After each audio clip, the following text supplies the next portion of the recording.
Greetings, my lovelies. This is Blake here, and welcome to my review of WWE's Fastlane 2016. So, Fastlane will always be fighting an uphill battle in order to win my attention because of all the annual pay-per-views, this one is easily the most pointless. And the reason for this is it's stuck right in between the Royal Rumble and WrestleMania, two of the most prestigious and important of the annual pay-per-views. So any major plot development, whether it's a title change, a heel turn, a face turn, a big spot, whatever, it's going to be reserved for one of those. Just drawing more attention to how Fastlane has really nothing going for it. It's pure filler. And therefore, it's going to be hard to make that interesting. At least when the Elimination Chamber filled this slot, it always had its gimmick match to sort of differentiate it from the rest. The only thing that stands out about Fastlane is its namesake, and even that is being used to promote WrestleMania. So in my eyes, they should do one of three things. Either cut out Fastlane altogether, it's really unnecessary. Just spend that time building up to WrestleMania. Make it free, so even if it is a disappointing show that brings out very lukewarm reactions from everybody who watches it, at least you won't really feel that sting too much.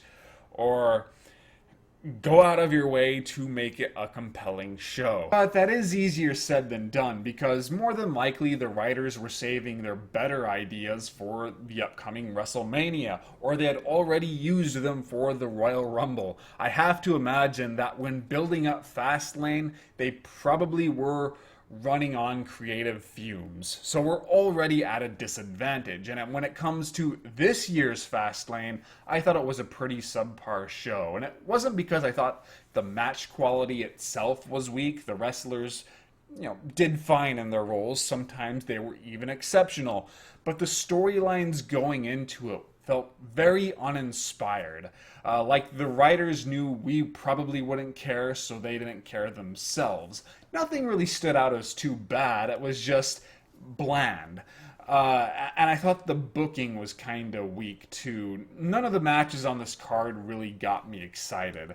So let me bring up the list of all the matches and discuss them individually, where they went wrong, what they did well, and what went on in the ring. So we start off with the kickoff match, the United States Championship title defense, Kalisto versus Alberto Del Rio. This confused me when I saw it because I was looking at the rest of the card and I was thinking there are at least two matches that would be a lot more comfortable on the pre-show. The United States Championship should be defended on the main card. So that threw me off, but when it came to this storyline, I can't really talk about it because Hulu cut most of it out of its showings. From what I understand, Sin Cara returned and they reformed the Lucha Dragons, and the Lucha Dragons took on the entire League of Nations. That actually sounds like a pretty good idea to me because for one, it puts the Lucha Dragons in a great babyface disadvantage, which means if they overcome the odds, it really means something. And two, I thought Kalisto and Alberto Del Rio's storyline was getting a little stale by now. So, adding all these people into the mix would breathe new life into it.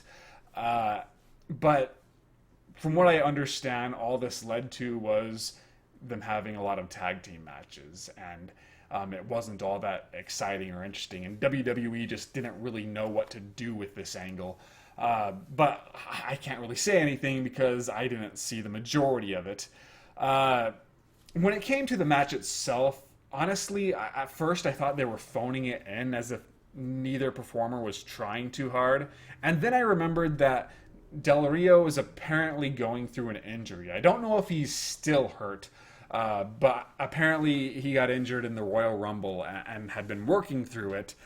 So more than likely they were just playing it safe. And I respect that. That is the smart thing to do. And you know what? Considering that Del Rio was probably injured, this still was okay. It moved at a decent pace. There were still some really cool maneuvers and spots. I liked this psychology involving the chair where Del Rio gets himself disqualified for the first fall by beating a Kalisto with a chair, and that's going to give him an advantage throughout the rest of the match. I thought that was actually a pretty creative idea. So yeah, I mean, it wasn't exceptional. It wasn't as good as their previous few matches have been, but it was easily watchable. And I was thinking to myself, man, the other matches on this card better be freaking awesome, because even though this wasn't great, it wasn't bad. I think the reason why they put it on the pre-show was they figured they might as well take some pressure off of Del Rio, so he's not going to aggravate his injury even further. And if it turns out to be a disappointing match, nobody's going to get really that angry over what happens on the kickoff show. So I understand why they did this, but I think it backfired because the match itself ended up being all right. But the first official match on the card was Sasha Banks and Becky Lynch versus Naomi and Tamina. This should have been on the pre-show. In terms of the writing, this was at a really, and I put it in a really bad position because the Royal Rumble ended with the implication that Sasha was going to step up and challenge Charlotte for the Divas Championship. That would have been really cool. That would have made sense, except certain events happened and they ended up changing those plans. So they needed to give Sasha something to do. Well, might as well, resolve this feud with Naomi. Unfortunately, the problem is that Naomi and Tamina have been booked so badly that they lose the majority of their matches. So what they should have done was had Sasha versus Naomi, and then Tamina would just be there on the sidelines, and that would kind of give Naomi an edge. Then I could buy a certain amount of competitiveness here, because when Naomi has Tamina in her corner, that will give her an advantage. But when you throw in Becky Lynch in there, this just seems way too one-sided. Sasha and Becky have been mostly protected over the past few months. Naomi and Tamina have not. This seems like it should be a one-sided ass-kicking. And otherwise, I just thought the writing was pretty weak. Nothing atrocious, but I thought it was weird how Becky Lynch would come to Sasha's rescue when Sasha attacked Becky at the Royal Rumble. And like when Becky would try to form an alliance and Sasha would brush her off, it just made Sasha seem kind of dumb, even though they're portraying her as a rogue. And then when Sasha suddenly changes her mind and says, you know what, we're not friends, but I hate losing, so let's be friends for now. I thought that was a bit forced. It all just felt forced to me. And, it's a shame because I do think that Naomi and Tamina are underused and they could be built up into credible threats, but unfortunately, WWE has no interest in them at this time. So this all felt like filler to me. But as for the match itself, it was all right. You could tell that all of the women were working their hardest to make it entertaining. The pacing was surprisingly quick. They utilized traditional heel psychology where the villainous team, Naomi and Tamina, they trap a babyface, in this case usually Becky, in a corner, and they just double team the crap out of her. Eventually Becky escapes, and then Sasha gets the hot tag and cleans house. Very formulaic tag team match, but there's nothing wrong with using that formula, and there were enough cool moments to keep me mildly entertained. I couldn't totally embrace it because I couldn't care about the storyline or the outcome, primarily because it was so predictable. But it wasn't a bad match at all. But I still think that it would have been more comfortable for the kickoff show, and that the United States Championship title defense would have been much better suited for the opener of this card. But obviously WWE officials disagree with me, so I'm just going to move on to the Intercontinental Championship bout between Kevin Owens and Dolph Ziggler. Oh man, the Intercontinental Championship sucks right now for me. I hated the way Ambrose lost the belt. It started with him being verbally emasculated by Stephanie, as she always does. And then she puts him in this 5-way battle royale against Kevin Owens, Dolph Ziggler, Tyler Breeze, and Stardust. And already we have a problem because Stardust and Tyler Breeze do not belong here. Nothing against the performers. I like them both. But they haven't won, I think, a televised match throughout all of 2016. What have they done to earn this in terms of the storyline? Why can't they put more credible opponents in here, such as Sheamus or Neville? Even Jack Swagger has won more matches, or Mark Henry.